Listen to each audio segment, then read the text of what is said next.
Greetings all, it's Gerald Clark with you today on January 17th, 2019.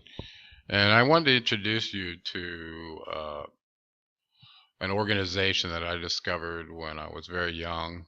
And the reason this came up is I found a document that basically attempts to understand what they're doing. I'm going to share that with you. But this is the Monroe Institute. And let's peruse it a little bit. It's at monroeinstitute.org. Okay, the Monroe Institute. Learn about it. Maybe that's Robert Monroe himself. So I read this book when I was 17 called Journeys Out of the Body that he was responsible for writing. I guess there's the book right there. That's the original that I read when I was 17. I still have the book. And I have this one as well called Ultimate Journeys, and then this one called Far Journeys. Well, they have this program. Let's see if we can find it. Let's just see. How about U.S. and international programs? Let's start at the top. So basically, the Monroe Institute was founded by Robert Monroe, and they research brainwave activity relative to various experiences, to include everything all the way up to Hemisync and out-of-body experience. So this thing is going really slow, so I'm going to stop it right there. Well, I guess we've seen enough of that. So you can research it. Here's the website, monroeinstitute.org. And the reason, like I said, I'm bringing this up is this document that I found on online with the CIA. Okay, and it was really interesting to me. I was like, well, what's the Army doing looking into human consciousness, and what could they possibly know about that? So it's a 29-page document, and so what I'm going to do is read it to you. And if there's areas that need explaining, I might highlight them or do something like that. But I might go quick on areas that aren't important, and other areas that are more important, I'll go slower. Okay, so this was approved for release 2003 on September 10th.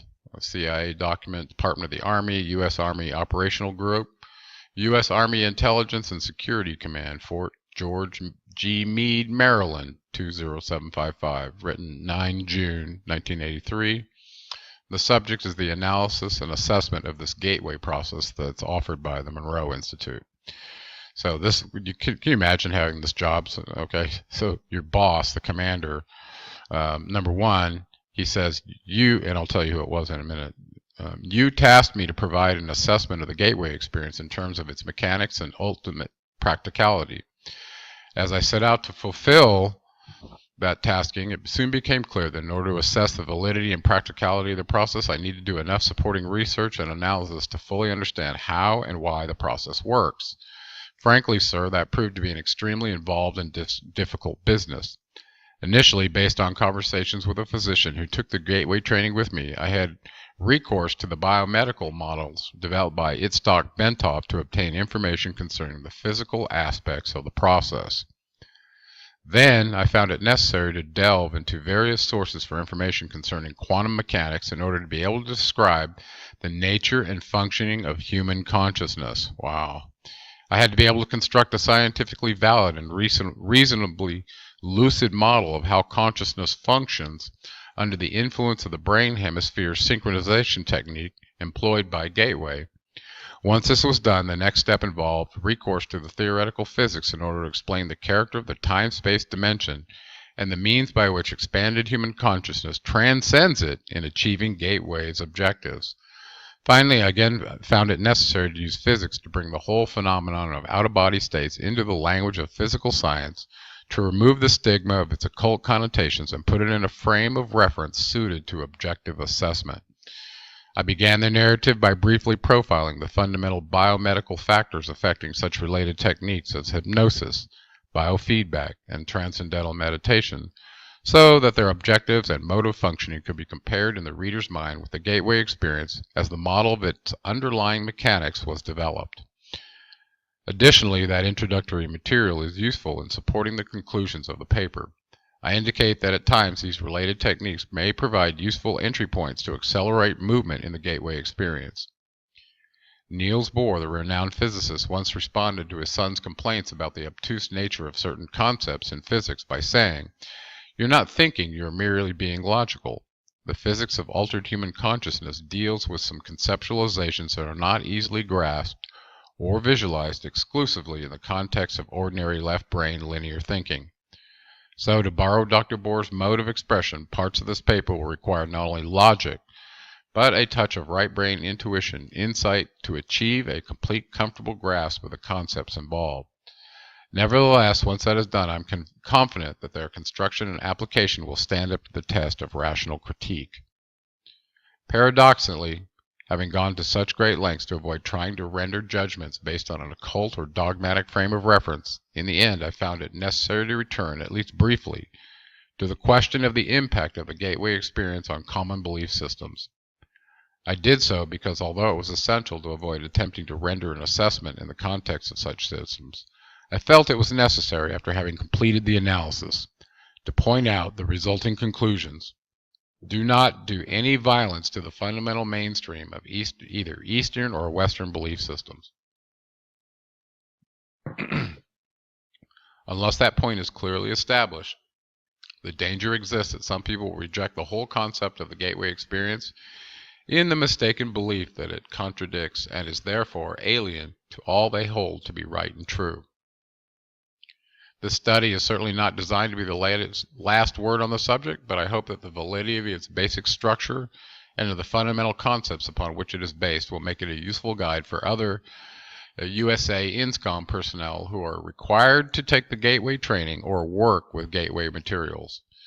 Signed, Wayne M. McDonnell, Lieutenant Colonel, Military Intelligence, Commander, Detachment O. Okay? So he got the wonderful job of going out and participating in this experience to write this report for his boss. Let's get into this. The gateway experience, brain hemisphere synchronization in perspective. Introduction. In order to describe the Monroe Institute technique for achieving altered states of consciousness, the gateway experience, involving brain hemisphere synchronization or Hemisync, the most effective way to begin is to briefly profile the basic mechanics which underlay operation of related methods such as hypnosis, transcendental meditation, and biofeedback. It's easiest to effectively describe what gateway is by beginning with a short description of those associated techniques that share some common aspects with the gateway experience, but which are nevertheless different. In this way, we can develop a frame of reference at the outset which will provide useful concepts to explain and understand the gateway comparison as we proceed. Number 2, hypnosis. According to theories of psychologist Ronald Stone and the biomedical engineering models of Itzhak Bentov, hypnosis is basically a technique which permits acquisition of direct access to the sensory motor cortex and pleasure centers and lower cerebral or emotional portions and associated pleasure centers of the right side of the human brain following successful disengagement of the stimulus screening function of the left hemisphere of the brain. The left hemisphere of the brain is the self-cognition, verbal, and linear reasoning component of the mind.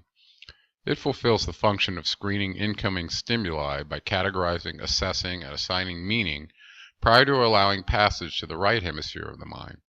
The right hemisphere, which functions as the non-critical, holistic, nonverbal, and pattern-oriented component of the brain, appears to accept what the left hemisphere passes it without question. Consequently, if the left hemisphere can be distracted, either through boredom or through reduction to a soporific semi-sleep state, external stimuli, to include hypnotic suggestions, are allowed to pass unchallenged into the right hemisphere, where they are accepted and acted upon directly. The result may involve an emotional reaction originating in the lower cerebral region, sensory motor responses requiring involvement of the cortex, and so on. Both the sensory and the motor cortex of the right cerebral portion of the brain contain a sequence of points known as the homunculus, which corresponds to points in the body. See Exhibit 1, next page. Stimulus of the corresponding area on the cortex causes an intermediate response in the associated portion of the body. Consequently, induction of the suggestion that the left leg is numb if it reaches the right hemisphere unchallenged and is referred to the appropriate area of the sensory cortex, will result in an electrical reaction being generated that will induce the feeling of numbness. Similarly, the suggestion that the person is experiencing a general feeling of happiness and well-being would be referred to the appropriate pleasure centers located in the lower cerebral portion or in the cortex of the right hemisphere, thereby inducing the suggested feelings of euphoria. Finally, suggestions such as one that informs the hypnotic subject that he enjoys enhanced concentration or powers of memory would be responded to in the right hemisphere by accessing unused information storage capacity normally held in reserve as a result of left hemisphere selection and control processes. This aspect will become significant in the context of the gateway process when attention is given to examining the way that hypnosis may be used to accelerate progress in the early stages of the gateway experience. Number 3, Transcendental Meditation. On the other hand, Transcendental Meditation works in a distinctly different fashion. In this technique, intense and protracted single-minded concentration on the process of drawing energy up the spinal cord ultimately results in what appears to be a creation of acoustic standing waves in the cerebral ventricles, which are then conducted to the gray matter in the cerebral... Oh, we might have to go to the next page here and then come back to this. Cortex on the right side of the brain.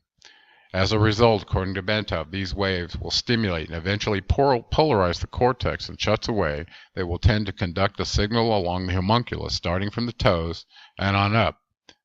The Bentov biomedical model is described in a book by Lee Sanella, MD, entitled Kundalini Psychosis or Transcendence, states that the standing acoustic waves are the result of altered rhythm or heart sounds, which are occasioned by prolonged practice of meditation and which sets up sympathetic vibrations in the walls of the fluid-filled cavities, which comprise the third and lateral ventricles of the brain. Let's go look at those. Okay, we passed this. Okay, a view of the third and lateral ventricles of the brain. Okay, so here's the third ventricle here. You can see it right there. It's not a great, but it's a black and white picture. Okay. This is the posterior horn of the lateral ventricle here. Okay. And then here's the anterior horn of the lateral ventricle here. So it goes all the way from here to here. Okay.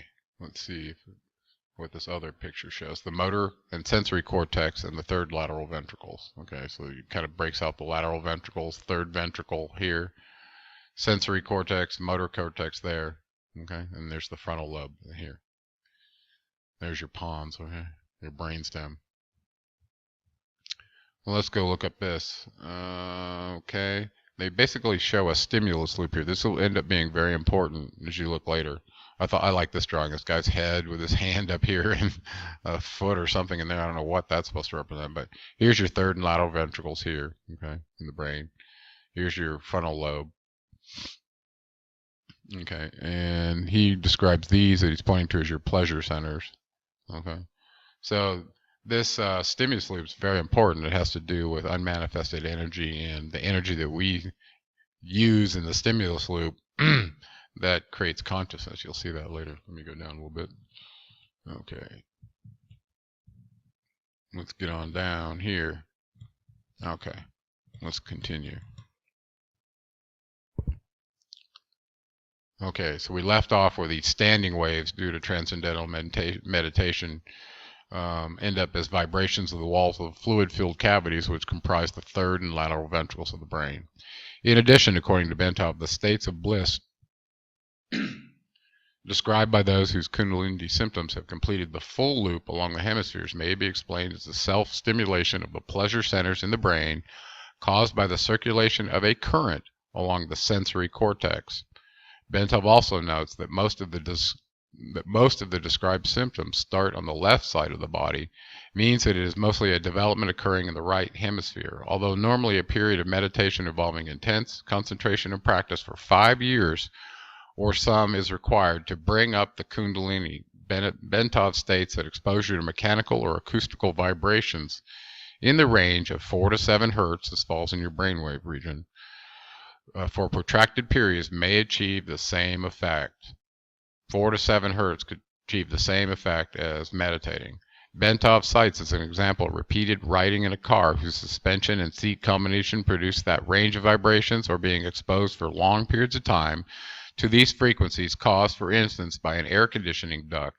He also noted that the cumulative effect of these vibrations may be able to trigger a spontaneous physio-kundalini sequence in susceptible people who have a particularly sensitive nervous system.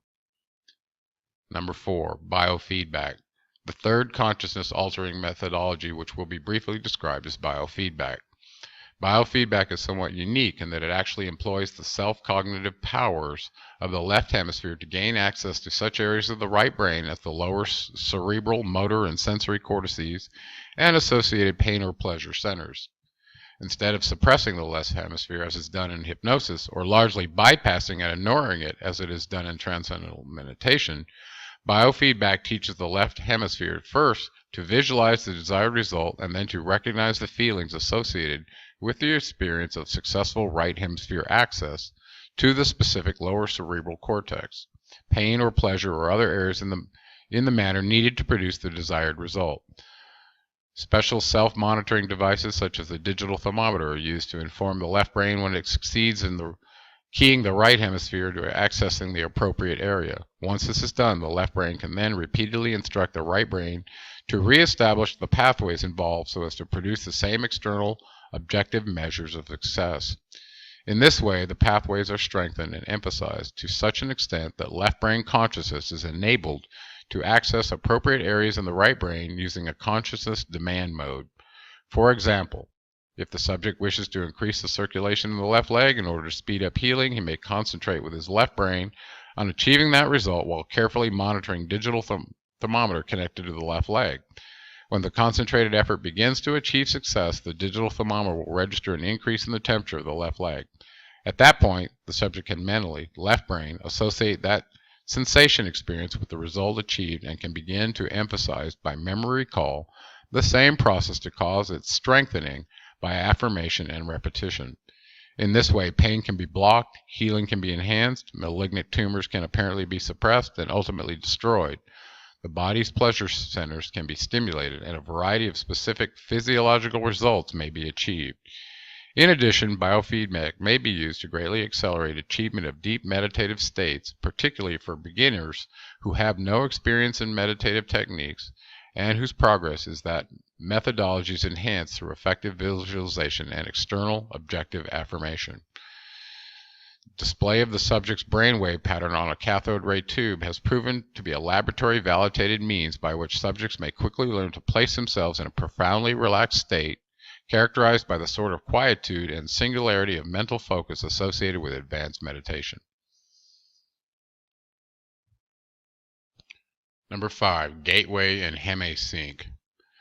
Now that we have briefly profiled the basic mechanics of the principal techniques for altering or expanding consciousness, which share some of the objectives and or methods employed in the gateway experience, we may proceed to focus on what that technique actually involves.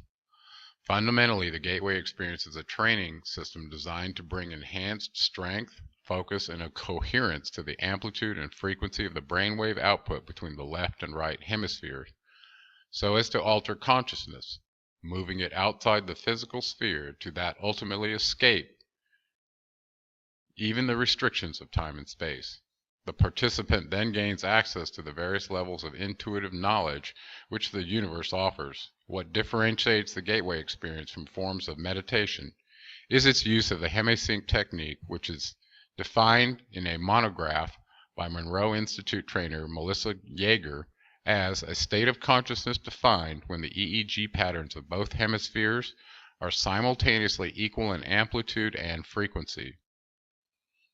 Okay, I'm going to highlight that. That's really important.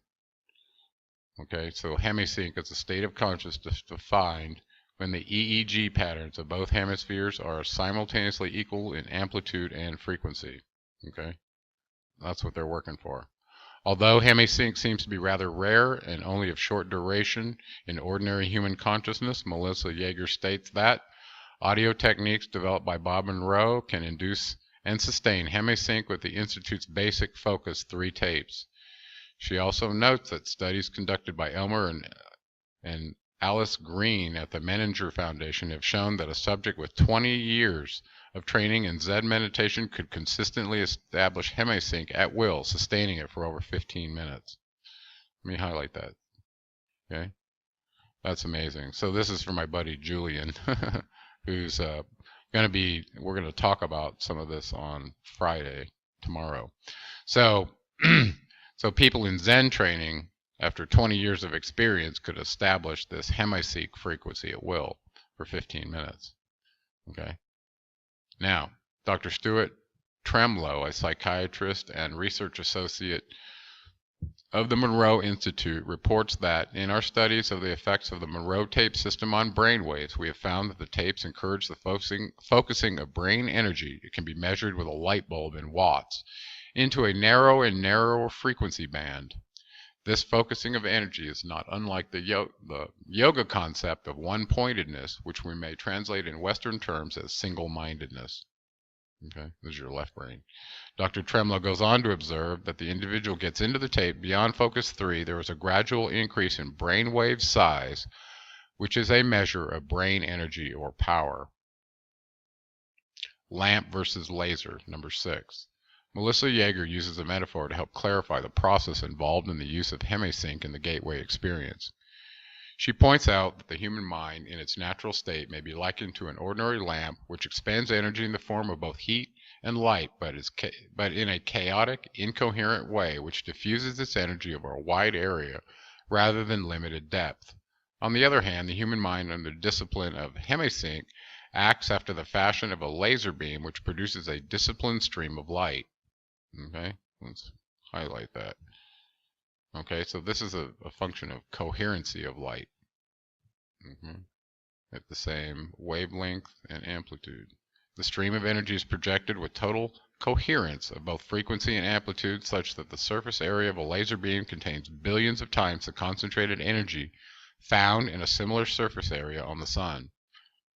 Gateway assumes that once the frequency and amplitude of the human brain are rendered coherent, okay, same amplitude, same frequency, it's possible to begin accelerating both so that the human mind is so resonating at ever higher vibrational rates. The mind can then bring itself into synchronization with more sophisticated and rarefied levels in the universe. Okay, this is kind of the key. So at Hemisync, you tap into energy of the universe. The mind, when operating at these increasingly rarefied levels, is assumed to be capable of producing the information thus received through the same fundamental matrix by which it makes sense of ordinary physical sensory input to achieve meaning in a cognitive context. Such meaning is usually perceived visually in the form of symbols, but may also be perceived as astonishing flashes of holistic intuition, or even in the form of scenarios involving both visual and oral perception. The mechanics by which the mind exercises the consciousness functions will be addressed in more detail later in this paper. Frequency following response, number 7. To achieve synchronization of brain hemispheres, the Hemisync technique takes advantage of a phenomenon known as the frequency following response, FFR, which means that if a subject hears a sound produced at a frequency which emulates one of those associated with the operation of the human brain, the brain will try to mimic the same frequency pattern by adjusting to its brainwave output. Therefore, if the subject is in a fully awake state but hears sound frequencies which approximate brainwave output at the theta level, the subject's brain will endeavor to alter its brainwave pattern from the normal beta to theta level. Since the theta level is associated with sleep, the subject concerned may progress from a fully awake to a sleep state, provided he does not consciously resist, as the brain strives to entrain its wave frequency output with one the person hears. Since these brainwave frequencies are outside the spectrum of sounds which can be heard in pure form by the human ear, Hemisync must produce them based on another phenomenon known as the brain's capacity for deducing beat frequencies. If the human brain is exposed to one frequency in the left ear, which is at 10 Hz below another audible frequency played in the right ear, rather than hearing either of the two audible frequencies, the brain chooses to hear the difference between them, the beat frequency. Thus, availing itself of the FFR phenomenon and using the technique of beat frequencies, the gateway system uses Hemisync and other audio techniques, employing the FFR phenomenon to induce a variety of frequencies that were played at a virtually subliminal, marginally audible level. The objective is to relax the left hemisphere of the brain, place the physical body in a virtual sleep state, and bring the left and right hemispheres into coherence under conditions designed to promote the production of ever higher amplitude and frequency of brainwave output. Audible and perhaps subliminal suggestions by Monroe accompany the various brainwave frequencies, which are sometimes rolled in together with other sounds such as sea, surf, to mask the sound frequencies where desirable. In this way, Gateway endeavors to provide the subject with the tools by which he may alter his consciousness based on his own volition over time through the repetitive use of the tapes so as to access via intuitive means new categories of information not available to ordinary consciousness. Number 8, role of resonance. However, brain coherence through entrainment to beat frequencies introduced via stereo headphones is only part of the reason why the Gateway system works. It's also designed to achieve the physical quietude characteristics of deep transcendental meditative states, which bring about a complete alteration of the fundamental resonance pattern associated with the sound frequencies produced by the human body. Yoga, Zen, or Transcendental Meditation, if practiced long enough, will produce a change in the sound frequency which the human heart resonates through the entire body. According to Bentov, this change in resonance results from elimination of what the medical professionals call bifurcation echo, so that the sound of the heartbeat can move synchronously up and down the circulatory system in harmonious resonance approximately 7 times a second. Bentov described the role played by the bifurcation echo as follows. When the left ventricle of the heart ejects blood, the aorta, being elastic, balloons out just beyond the valve and causes a pressure pulse to travel down the aorta. When the pressure pulse reaches the bifurcation in the lower abdomen, which is where the aorta forks into two to go into the legs, part of the pressure pulse rebounds and starts traveling up the aorta. If in the meantime the heart ejects more blood and a new pressure pulse is traveling down, these two pressure points will eventually collide somewhere along the aorta and produce an interference pattern.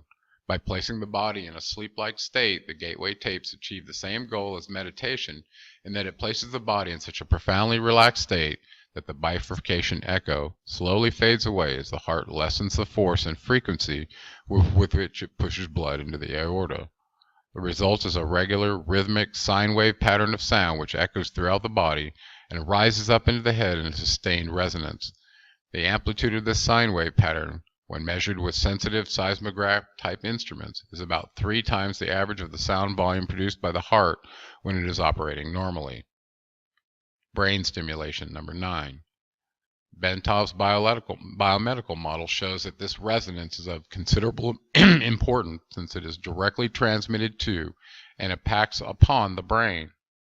The resulting vibration is received and transmitted into the brain itself via the fluid-filled third and left ventricles located above the brainstem.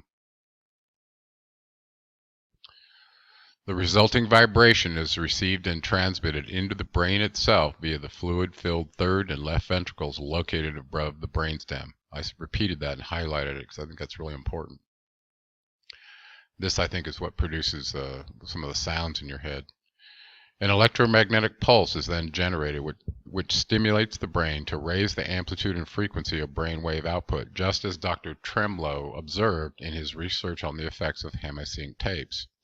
Also, the brain is contained in a tight membrane called the dura, which is in turn cushioned by a thin layer of fluid located between it and the skull. As the coherent resonance produced by the human heart in a state of profound relaxation reaches the fluid layer surrounding the brain, it sets up a rhythmic pattern in which the brain moves up and down approximately 0.005 to 0.010 millimeters in a continuous pattern. The self-reinforcing character of resonant behavior accounts for the body's ability to sustain this movement despite the minimal level of energy involved. In this way, the entire body, based on its own micromotion, functions as a tuned vibrational system which transfers energy in the range of between. This is really important. Okay, let's highlight this. In this way, the entire body, based on its own micromotion, functions as a tuned vibrational system which transfers the energy in a range between 6.8 and 7.5 hertz into the Earth's ionic cavity, which itself resonates at about 7 to 7.5 hertz. This is the Schumann resonance. So when you're really relaxed, you end up at the Schumann resonance, and a vibrational state from your heart is resonating in your brain. Think about that. Of this process, Bentov states, this is occurring at a very long wavelength of about 40,000 kilometers, or just about the perimeter of the planet. In other words, the signal travels from the movement of our bodies, will travel around the world in about 1/7 of a second through the electrostatic field in which we are embedded. Such a long wavelength knows no obstacles, and its strength does not attenuate much over large distances. Naturally, it will go through just about anything, metal, concrete, water, and the fields making up our bodies. It is the ideal medium for conveying a telepathic signal. Look at that. Oop, I thought this highlighter would go the other way. Okay, so this is he's explaining telepathy in terms of how brainwaves interact with the Earth's field. Okay, it's ionospheric cavity. Consequently, the gateway process is designed to rather rapidly induce a state of profound calm within the nervous system, and to significantly lower blood pressure to cause the circulatory system, skeleton, and all other physical organ systems to begin vibrating coherently at approximately 7 to 7.5 hertz. The resulting resonance sets up a regular repetitive sound wave which propagates in consonance with the electrostatic field of the Earth. Wow. Energy entrainment, number 10. As the body is turned into a coherent oscillator vibrating in harmony with the surrounding electrostatic medium, the specific exercises, including the gateway tapes, enjoin the participant to build up the energy field surrounding his body, presumably by using energy from the Earth's field, which the body is now in training because of its ability to resonate with it. This puts the body's energy field into homogeneity with its surrounding environment and promotes movement of the seat of consciousness into the surrounding environment, partly in response to the fact that the two electromagnetic medians are now a single energy continuum. Thus, the same process which moves the brain into focused coherence at steadily higher levels of frequency and amplitude, so as to entrain analogous frequencies in the universe for data collection, also promotes enhancement of bodily energy levels to a point adequate to permit the subject to experience an out-of-body movement when he's ready to do so. Okay, so here's the first discussion of out-of-body movement. In addition, by resonating with the Earth's electromagnetic sphere, that's a Schumann resonance, the human body creates a surprisingly powerful carrier wave to assist the mind in communication activity with other minds similarly tuned. Okay. Number 11, consciousness and energy. Before our explanation can proceed any further, it is essential to define the mechanism by which the human mind exercises the functions known as consciousness. Okay, very important. And to describe the way in which that consciousness operates to deduce meaning from the stimuli which it receives. To do this, we will first consider the fundamental character of the material world in which we have our physical existence in order to accurately perceive the raw stuff with which our consciousness must work. The first point which needs to be made is that the two terms, matter and energy, tend to be misleading if taken to indicate two distinctly different states of existence in the physical world that we know it. Indeed, if the term matter is taken to mean solid substance as opposed to energy, which is understood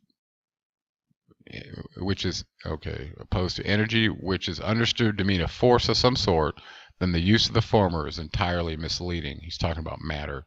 Science now knows that both the electrons which spin in the energy field located around the nucleus of the atom and the nucleus itself are made up nothing more than oscillating energy grids. Material is made of that. Solid matter, in the strict construction of the term, simply does not exist. Let's highlight that. Okay. Solid matter, in the strict construction of the term, simply does not exist. Rather, atomic structure is composed of oscillating energy grids surrounded by other oscillating energy grids which orbit at extraordinary high speeds. In his book, Stalking the Wild Pendulum, Itzhak Bentov gives the following figures. The energy grid which composes the nucleus of the atom vibrates at approximately 10 to the 22 hertz. Okay. At 70 degrees Fahrenheit, an atom oscillates at the rate of 10 to the 15th hertz. Okay.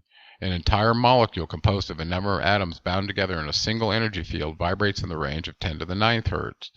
A live human cell vibrates at 10 to the 3 hertz. That's 1,000 hertz.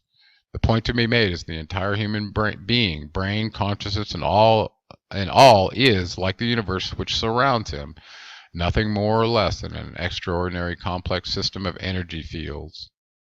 Okay. Boom.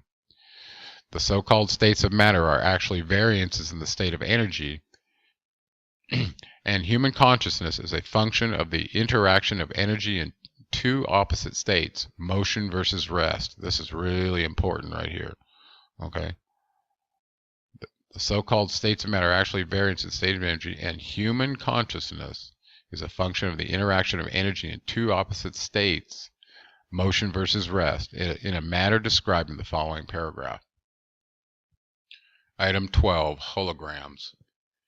Energy creates, stores, and retrieves meaning in the universe by projecting or expanding at certain frequencies in a three-dimensional mode that creates a living pattern called a hologram. The concept of the hologram can be most easily understood by using an example cited by Bentov, in which he asks the reader to visualize a bowl full of water into which 3 pebbles are dropped. As the ripples created by the stimulus enter, the 3 pebbles radiate outward toward the rim of the bowl. Bentov further asks the reader to visualize that the surface of the water is suddenly flash frozen so that the ripple pattern is preserved instantly. The ice is removed, leaving the 3 pebbles still laying at the bottom of the bowl. Then the ice is exposed to a powerful, coherent source of light, such as a laser. The result will be a three-dimensional model or representation of the position of the 3 pebbles suspended in midair. Holograms are capable of encoding so much detail that, for example, it is possible to take a holographic projection of a glass of swamp water and view it under magnification to see small organisms not visible to the naked eye when the glass of water itself is examined. The whole concept of holography, despite its scientific implications, has only been known to the physicists since the underlying mathematical principles were worked out by Denis Gabor in 1947. He later won a Nobel Prize for his work. Laboratory demonstrations of Gabor's work only occurred years later following invention of the laser, as biologist Lyle Watson explains. The purest kind of light available to us is that produced by a laser, which sends out a beam in which all the waves are of one frequency, like those made by an ideal pebble in a perfect pond. When 2 laser beams touch, they produce an interference pattern of light and dark ripples that can be recorded on a photographic plate. As if one of the beams, instead of coming directly from the laser, is reflected first off an object, such as a human face, the resulting pattern will be very complex indeed, but it can still be recorded. The record will be of a hologram of the face. Number 13, the part encodes the whole. Of further importance is the fact that even if we dropped our frozen hologram of the ripple pattern onto the floor and broke it into a number of pieces, each individual piece would recreate the entire hologram image all by itself. The smaller pieces, the fuzzier and more distorted, would be the resulting holographic projection, but the fact remains that the whole projection would nonetheless be made. The key to creating any hologram is that energy in motion must interact with energy in a state of rest, non-motion. Let's highlight that right there. Okay? And read it one more time. The key to creating any hologram is that energy in motion, this is the laser, must interact with energy in a state of rest, non-motion. In the foregoing example, the pebbles represent energy in motion, while the water, before it's agitated by the pebbles, represent energy at a state of rest. To activate, or in effect, to perceive the meaning of a holograph, energy, in this case a coherent light source such as a laser beam, must be passed through the interference pattern generated by interactions between the moving energy and the energy at rest. In the simple example given by Bentov, this requirement was fulfilled by holding the flash-frozen interference pattern in front of the coherent light to produce the three-dimensional holographic image, its meaning, into space. As Marilyn Ferguson, the editor of Brain Mind Bulletin, tells us, another feature of a hologram is its efficiency. Billions of bits of information can be stored in a tiny space. The pattern of the holographic photograph is stored everywhere on the plate. Number 14, the consciousness matrix. This I found very interesting. The universe is composed of interacting energy fields, some at rest and some in motion. It is, in and of itself, one gigantic hologram of unbelievable complexity. According to the theories of Karl Pribram, a neuroscientist at Stanford University, and David Bohm, a physicist at the University of London, the human mind is also a hologram which attunes itself to the universal hologram by medium of energy exchange, thereby deducing meaning and achieving the state we call consciousness. Wow. So let's highlight this. The human mind is also a hologram which attunes itself to the universal hologram. This is the creator of all's hologram, right? By the medium of energy exchange, thereby deducing meaning and achieving the state which we call consciousness. With respect to states of expanded or altered consciousness, such as the gateway uses, the process operates in the following way. As energy passes through various aspects of the universal hologram and is perceived by the electrostatic fields which comprise the human mind, the holographic images being conveyed are projected upon these electrostatic fields of the mind and perceived or understood to the extent that the electrostatic field is operating at a frequency and amplitude that can harmonize with and therefore read the entire carrier wave pattern passing through it. This is the carrier wave pattern from the universal medium or consciousness. Changes in the frequency and amplitude of the electrostatic field which comprise the human mind determines the configuration and hence the character of the holographic energy matrix which the mind projects to intercept meaning directly from the holographic transmissions of the universe. This is talking directly with God. Okay. Then, to make sense of what the holographic image is saying to it, the mind processes or proceeds to compare the image just received with itself. Specifically, it does this by comparing the image received with that part of its own hologram which constitutes memory. Okay, so it's checking its memory to see if it's got an image of what's being given to it, just like a real material experience. By registering the difference in geometric form and in energy frequency, the consciousness perceives, see Exhibit 2, as psychologist Keith Floyd puts it, contrary to what everyone knows is so, it may not be the brain that produces consciousness, but rather consciousness that creates the appearance of the brain. Wow. Brain in phase.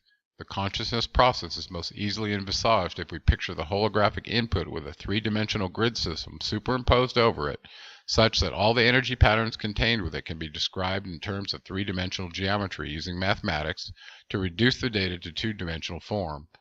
Bentov states that scientists suspect that the human mind operates on a simple, binary go-no-go system, as do all digital computers.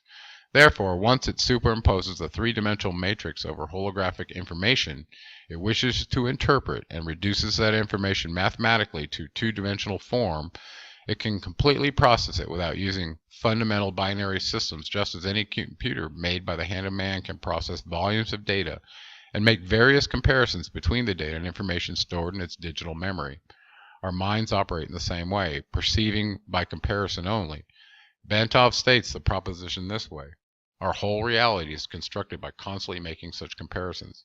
Whenever we perceive something, we always perceive differences only. In states of expanded consciousness, the right hemisphere of the human brain, in its holistic, nonlinear, and nonverbal mode of functioning, acts as the primary matrix or receptor for this holographic input, while operating in phase or coherence with the right brain. The left brain hemisphere provides the secondary matrix through its binary, computer-like method of functioning to screen further the data by comparison and reduce it to a discrete two-dimensional form. Evaluation. To the extent that Gateway succeeds in bringing about a refinement in energy matrix of the mind, it succeeds in expanding or altering human consciousness so that it can perceive without recourse to the intercession of the physical senses, such that ever more of the universal hologram, not of course accessible by sense perception, can ultimately be perceived and understood. Okay, so you're talking about Hemisync causing the universal hologram from the creator of all being understood and perceived, but not with your senses. Okay, Marilyn Ferguson has written that the theory of Pribram and Bohm appear to account for all transcendental experience, paranormal events, and even normal perception oddities. She goes on to say of Pribram, currently, he is proposing a startling, all-encompassing model that is generating considerable excitement among those intrigued by the mysteries of the human consciousness. His holographic model marries brain research to theoretical physics. It accounts for more for normal perception and simultaneously takes the paranormal and transcendental experiences out of the supernatural by explaining them as part of nature. Like certain strange discoveries of quantum physics, the radical reorientation of this theory suddenly makes sense of paradoxical sayings of mystics throughout the ages. Number 17, self-cognition. To complete our outline of the process by which the mind achieves and exercises consciousness, we must also describe the mechanisms which account for the aspect of human thought that differentiates it from the consciousness of plants or animals, i.e., self-cognition.